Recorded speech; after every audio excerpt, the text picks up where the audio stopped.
मला मराठी माणसांना एक समजवायचं आहे. म्हणजे मला जे वाटतं ते तुम्हाला थोडक्यात सांगतो, की आता बास झालं. मराठी लोकांनो तुम्हाला समजवतो, तुम्ही ब्राह्मण, तुम्ही मराठा, तुम्ही जय भीम, तुम्ही हे अमकी जात, तुम्ही तमकी जात. आता तरी सुधरा रे. बाहेरून लोकं येऊन तुमच्यावरती हे करून चाललेत. आता तुम्हाला ज्या मोठ्या थोर पुरुषांनी समजवलं, बाबासाहेब आंबेडकर झाले, छत्रपती शिवाजी महाराज झाले, ह्या सर्वांनी काय शिकवलं तुम्हाला? हेच शिकवलं, की एकी ठेवा, एकी ठेवा. सगळ्यांना सेम हे मिळालं पाहिजे आपल्या लोकांना. जरा सुधरा ना. बाहेरची लोकं येऊन इथे धंदे टाकतायत, त्यांची युनिटी बनवतायत, त्यांचे सगळे पाहुणे, नातेवाईक सगळे घेऊन आपल्या भागात येऊन, महाराष्ट्रामध्ये येऊन आपली जागा खातात आणि आपल्यावरतीच चढतात. अहो, मराठी माणसं तुम्हाला कधी कळणार आहे हे सगळं? किती जॉब, जॉब, जॉब. किती जाणार आहे बाहेर? जरा एरियामध्ये कोण आलं दुसरं, लगेच देऊन टाका भाड्याने. अरे तुम्ही करा ना तिथे धंदे. तुम्ही करा. तुम्ही टाका खेळण्याची दुकानं. तुम्ही टाका किराणा मालाची दुकानं. तुम्ही टाका तुमची हार्डवेअरची दुकानं. तुम्ही करा पानपट्ट्यांवरती काम. अरे काय प्रॉब्लेम आहे तुम्हा लोकांना?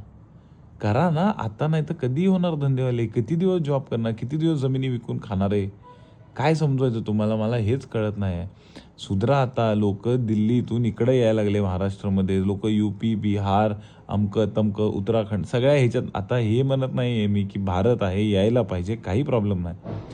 पण आता तुमच्या साध्या नगरसेवकसारख्या इलेक्शनमध्ये तुम्हाला जर परप्रांतीय लोकांना पैसे देऊन जर निवडून आणायचं असेल स्वतःला, तर काय उपयोग राहिला त्याच्यामध्ये? आपली लोकं गेलीत कुठं?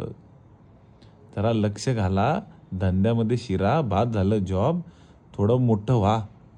बाकी लोकांच्या स्ट्रॅटेजी वापरा. धंदा चालू करा. एक पानपट्टीवाला बाहेरून येऊन इथं 10 पानपट्ट्या टाकतो तुमच्याजवळ आणि त्याची एका पानपट्टीची कमाई तुमच्या जॉबपेक्षा जास्त आहे. जरा रिसर्च करा, रिसर्च. साधा एक वडापाव जरी तुम्ही विकलात, तरी तुमचं घर एवढ्या चांगल्या पद्धतीने चालेल. तुम्हाला काय सांगू पोरांनो, आपल्या आई-वडिलांनी जरी धंदे नाही टाकले, तरी ॲटलीस्ट आपण यूथ लोकं एकत्रित होऊ. मराठी लोकं, जेन झी लोकं जी असतील आपली, जी चुकून ओह शिट! माझी जर ऐकत असतील मला, तर please make a note of this. Take care. Good night.